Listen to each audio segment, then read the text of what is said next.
Just a little technical difficulties there. Minor technical difficulties.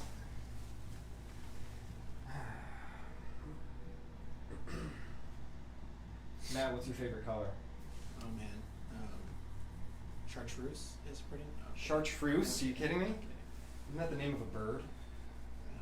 I think it's a color. All right. I'll take your word for it. I'm a blue guy. Chose the right school. We got good colors. Blue, black, white. Indiana State is what colors? Blue, black, and white. Blue, black, and white? Yeah. Why not white, black, and blue? Well, blue's the main color, obviously. Because the sycamore tree is known for being The blue. sycamores, that's right. Indiana State University sycamores. Yeah. Very cool. All right. I'll wear my Larry Bird jersey next time we come up. Larry Bird went to Indiana State. Yeah. Fun story, I have a basketball signed by Larry Bird Really? that I bought for like $50 at a church auction like 15 years ago, plus 20 years ago probably. Random. It's kind of cool. Anyways, I've got his back, you know. It's like sitting in a garbage bag in my basement. Anyways. I'll take it off your hands. Yeah. Well, anyways, hey, for those of you tuning in, thank you so much. Another episode of Limitless Live, lunch edition. Right? It's kind of cool. So we just thought we'd do this in the middle of the day. We had some scheduling abnormalities on Friday, so we weren't able to get to it then. But we're really, really excited to be able to talk to you guys. My name, Dr. Seth King, physical therapist, owner of Limitless Physical Therapy and Performance. And this guy, I don't know, what's your name? Matt Zolling, Yeah. future doctor, finishing up here in May. Indiana State doctorate student, and Yep. that's me. Yeah, so Matt's with us again through about the end of March, helping us out with patients, providing us a lot of really good value along the way. But today, we are going to talk about core. So big thanks, shout out to Applied Fitness Solutions trainer Trent Taylor. Trent, you put out an awesome question, primarily about the topic of core, which is something that we have all heard so much about. And Trent asked specifically, he said, oh, you know what, let me go get it. I have it right here. All right. What did you say, Trent? All right, Trent says, I was wondering if you guys could explain the importance, if not the superior method of training your core with isolation movements rather than traditional crunch movements, and how we really use the core in many different compound exercises as well. So I love this question because I think it gets at a question that a lot of people have, which is, number one, what the heck is core, right? There's a million different definitions out there, so we'll go over what ours is. But number two, like, do we use our core in compound exercises, and what he means by that are things like deadlifting and squats, or also, you know, do we really need to train in isolation? Do we need to maybe avoid some exercises, do other exercises in their place? So we're just going to take a little bit of a dive on some of that today, and I hope this is valuable. If you have ever done core training, I want to hear what your favorite exercises are down below, because everyone seems to love training abs, right? Yep. Abs, and no one really likes training like glutes and back, right? Well, except on Instagram. Oh yeah. Everybody likes training glutes on Instagram. For sure. But we're going to dive into that a little bit. So, like, what is the core? I'm just going to put this on you right now. Yeah. Hot seat. Yeah. Okay. What is the core, and like how do we see the core here? At least for me, and I know you kind of agree with this, we think of core as from the knee to the nipple. Yeah. So that's kind of like our definition of the core. And a lot of people think core like abs, like six pack. I need to work on my core. I need core strength. Like, it's just kind of a catch-all for all of these like broad terms in PT Right. and like fitness and like just that realm of exercise. And I think a lot of people throw that word around just willy-nilly, and at least for us, it's definitely something a little bit more broad. Mm-hmm. I think because it's not, it's hard to define specific muscles that are a part of that core. I think it's a unit.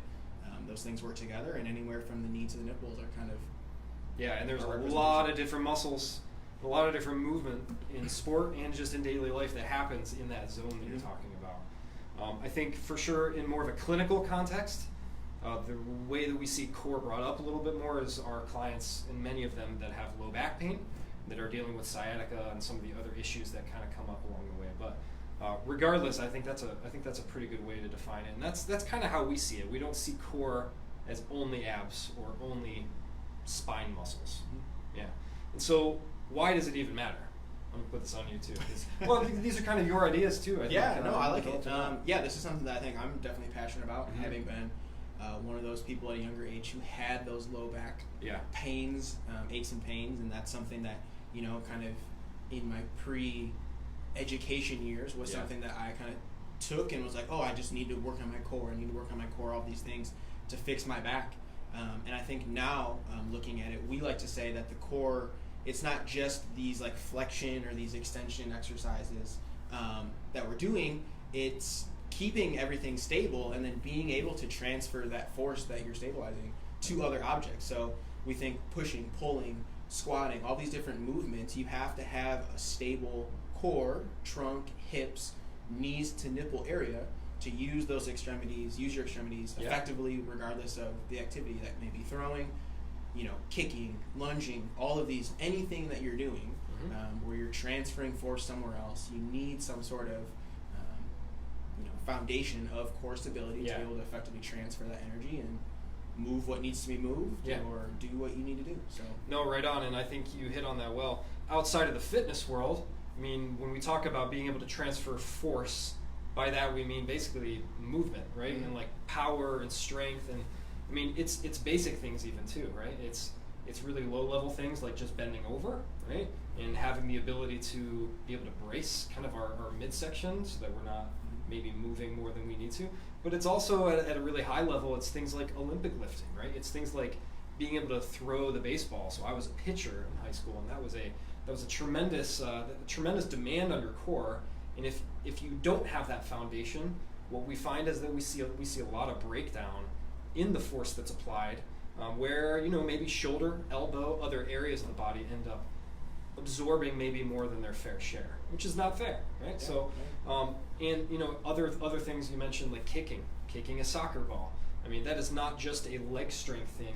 You have to have a good foundation to be able to transfer all the energy that your body is winding up with into that ball if you're trying to send it down the field. So, really, I think that's really good relevance of why it's so important. And I think we titled today why we are anti-core exercise, and that's not actually true.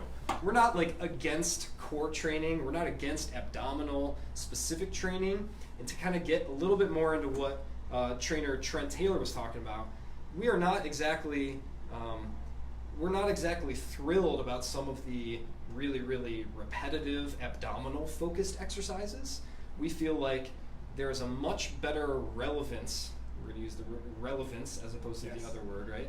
Yeah. There's a much better relevance that comes with a set of exercises that we kind of define as anti-exercises, right? Or anti-core exercises. So, you have anything else you want to say before I kind of go down this road? That's why we're anti-core exercises. Yeah, that's right. Because the exercises that we find that help a lot of people that struggle in this area are essentially learning how to brace the midsection, and of course that involves hips, that involves thighs, that involves upper torso also. Learning how to brace ourselves against an external force. So a common example of this would be learning how to brace ourselves while rotating. Any golfers out there, baseball players, there's a lot of rotational sports that people do for recreation or competition that involve needing to have some rigidity here to be really, really stable and strong while the shoulders and the hips and the ankles and all the other joints in our extremities are moving. There are anti-exercises for a lot of other movements though, and so what we mean by that is really learning how to brace the midsection while we are resisting ourselves against something like extension, which is a leaning back or an arching position, learning how to brace ourselves against forces that take us into flexion or this rounding forward position, learning how to brace ourselves against side bending or this kind of motion also.